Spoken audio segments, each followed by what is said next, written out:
kienet ir-reazzjoni tal-kavallieri wara l-ħruġ tal-ktieb? Għax kienu jafu li De Soldanis kien qed jaħdem fuq ktieb fuq ir-rewwixta tal-irsiera.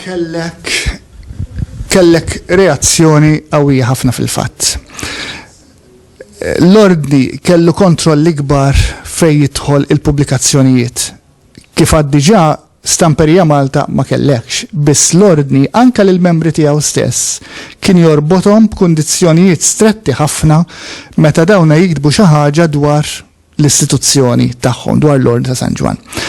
Mela, meta inti għandek sitwazzjoni bħal din illi dana mhuwiex membru tal-ordni, imma huwa sudditu tal-ordni, għax huwa Malti, għax il-ktieb inkiteb minn De Soldanis. De Soldanis stess ammetta illi l-ktieb kitbu hu.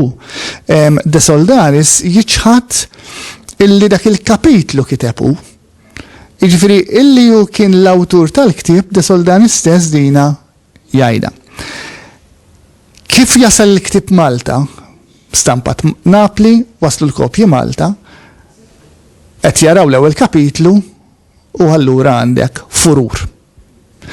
Għandek il-Gran Mastru illi jitlob immedjatament l-Re ta' Napli illi jiġu sekwestrati il-kopji tal-ktieb li kienet hemm Napli, semmek l-iktar li jista' jasal Pinto mar-Re ta' Napli illa għaliex dak huwa sovran ieħor mhux tal-li sovran ieħor, tal-li strictly speaking huwa sovran fuq il-Gran Mastru Pinto, illa għaliex Malta kienet tappartieni lir-Renju ta' Napli.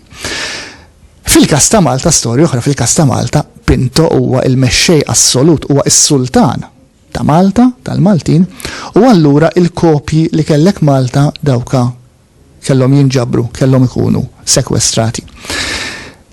Naturalment, De Soldanis sapruħu f'din il-kobba serjissima illa li hawnhekk qed titkellem dwar attakk fuq l-ordni, attakk politiku fuq it-tmexxija tal-ordni, fuq il-leġittimità tal-preżenza anki tal-ordni f'Malta.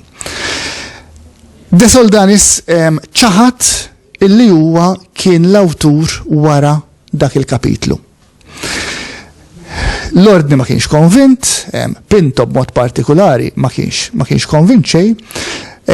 Insibu f'waħda mill-littri ta' rabja illi Pinto kiteb illi dana jgħid dawna il-Maltin, klikka ta' Maltin illi qed ituna dan l-inkwiet u li jazzardaw jgħidu u jippubblikaw dak li jippubblikaw illa li huma koperti bl-eżenzjoni tal-klerikatura. Huma koperti voldiri mill-fatt li huma nies ekklesjastiċi bħalma kien fil-każ ta' De Soldanis u kien hemm oħrajn ukoll.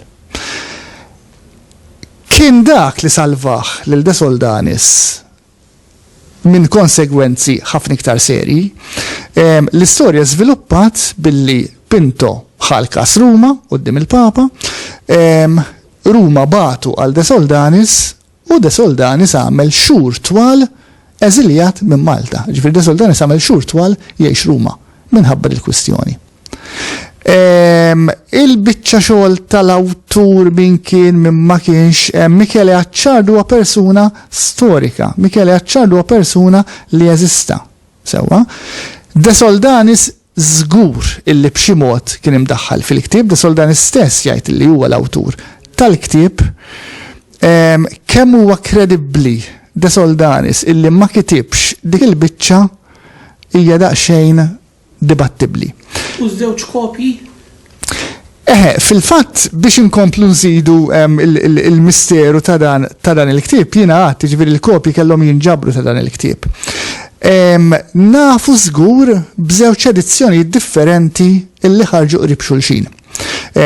It-tnejn stampati f'Napli 1751, iż-żewġ edizzjonijiet prattikament huma identiċi, jiġifieri ġew imqabbla.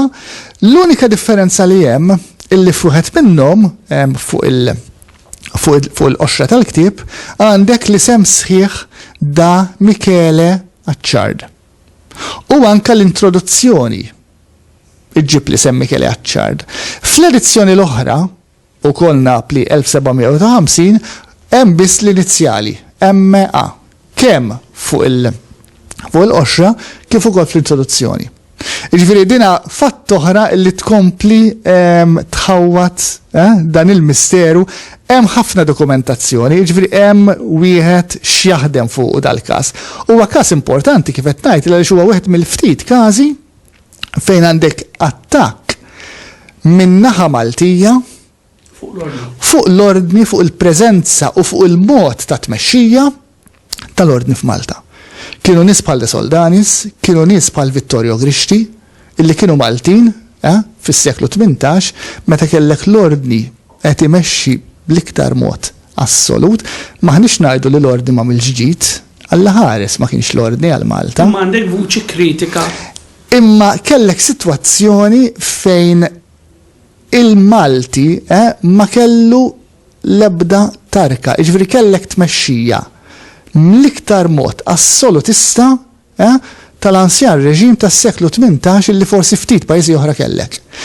Kellek dawn il-ftit Maltin illi anke minħabba l-fatt illi veru kif jgħid Pinto kienu koperti bil-klerikatura u allura kienu eżenti għax il-Knisja u l-membri tagħha kienu eżenti speċjalment meta inti għandek l-Ordni ta' San Ġwan illi huwa ordni kattoliku taħt il-ġurisdizzjoni finali tal-Papa. Allura daw in-nies kellhom ċerta protezzjoni.